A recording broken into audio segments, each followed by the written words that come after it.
అది విశాఖపట్నం తెన్నేటి పార్క్. అక్కడ ఓ అనుకోని అతిథి పార్క్ వచ్చిన వారందరినీ అలరిస్తుంది. ఆ అతిథి అక్కడ గత 4.5 సంవత్సరాలుగా కదలకుండా ఉంది. మన పక్క దేశానికి చెందిన ఆ అతిథి ఎవరి ప్రమేయం లేకుండానే ఈ తెన్నేటి పార్కు వచ్చి చేరింది. విధివశాత్తు గాలులకు కొట్టుకొచ్చిన ఆ నౌక ఇప్పుడు అక్కడ టూరిస్ట్ స్పాట్ గా మారింది. తెన్నేటి పార్కు వచ్చిన వారందరూ ఆ నౌక దగ్గరికి వెళ్లి సెల్ఫీ తీసుకుంటున్నారు. ప్రీ వెడ్డింగ్ షూట్ కి కేర్ ఆఫ్ అడ్రస్ గా మారింది. ఇంతకు ఆ నౌక ఎక్కడి నుండి వచ్చింది, మరి ఎందుకు కదలలేకపోతుంది అనే విషయంపై బిగ్ టీవీ అందిస్తున్న special story.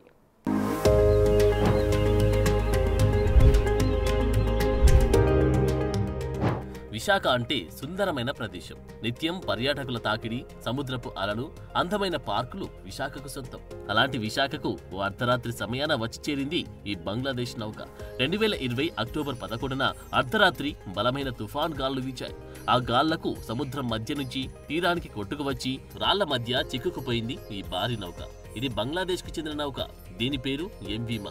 Visakhapatnam port anchorage నుండి తెన్నేటి పార్క్ తీరానికి కొట్టుకువచ్చింది. 2020 నుండి ప్రస్తుతం 2025 వరకు షిప్ కదలకుండా అక్కడే ఉండిపోయింది. దీనిని తిరిగి తీసుకెళ్లాలని యాజమాన్యం తీవ్రంగా ప్రయత్నించి విఫలమై అక్కడే వదిలేసింది.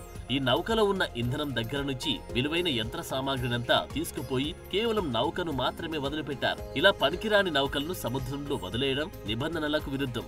సముద్ర పర్యావరణం దెబ్బతింటుంది. తుక్కుగా మార్చి తరలించాల్సి ఉంటుంది. కానీ ఈ నౌక విషయంలో మొదటి నుంచి ఆంధ్రప్రదేశ్ పర్యాటక శాఖ ప్రత్యేక ఆసక్తి ప్రదర్శిస్తూ వచ్చింది. దాంతో పోర్ట్ అధికారులు దాని జోలికి రాలేదు.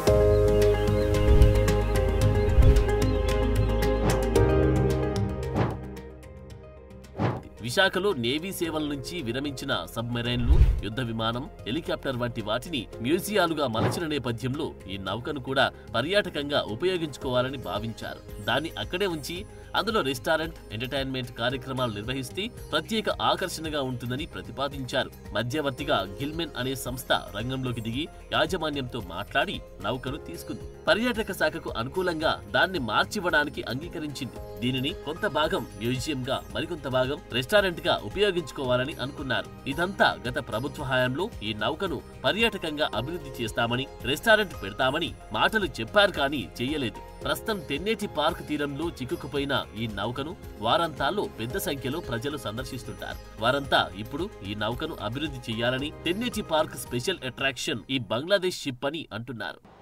ఇది తెన్నేటి పార్క్ చాలా బాగుంది. ఇక్కడ మేము వచ్చినప్పటి నుంచి చాలా ఎక్సైట్ ఫీల్ అయినాం. ఎందుకంటే ఆ అలలకు మేము ఫస్ట్ టైం వచ్చినాం కదా, దానివల్ల మస్తు ఎక్సైట్మెంట్గా ఫీల్ అయినాం. ప్లస్ ఈ షిప్ను కూడా నేను చాలాసార్లు మట్కా సినిమా ఇప్పుడు వచ్చింది కదా, దాంట్లో కూడా చూసిన నేను. ఇక అట్లా మేము చూసి ఇక్కడికి వచ్చేటయింది. బాగుందన్న.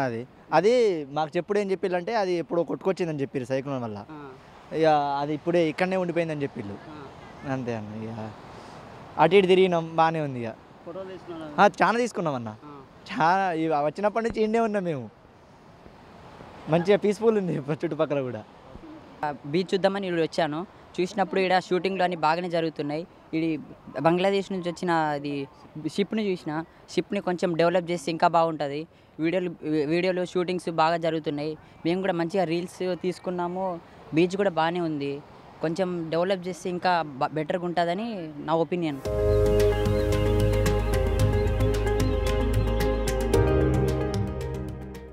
విశాఖ లాంటి పర్యాటక ప్రాంతానికి నిత్యం సందర్శకులు వచ్చిపోతుంటారు. అలాంటి వారి కోసం పార్కులను అభివృద్ధి చేయాలి. ప్రస్తుతం తెన్నేటి పార్కుకు వెళ్లాల్సిన వారందరూ ఖచ్చితంగా అక్కడి షిప్ తో ఫోటో తీసుకుంటున్నారు. అంతేకాదు, ఇదే షిప్ ఇప్పుడు సినిమా షూటింగ్లకు కేర్ ఆఫ్ అడ్రస్ గా మారిపోయింది. For more videos like this, subscribe Big TV channel.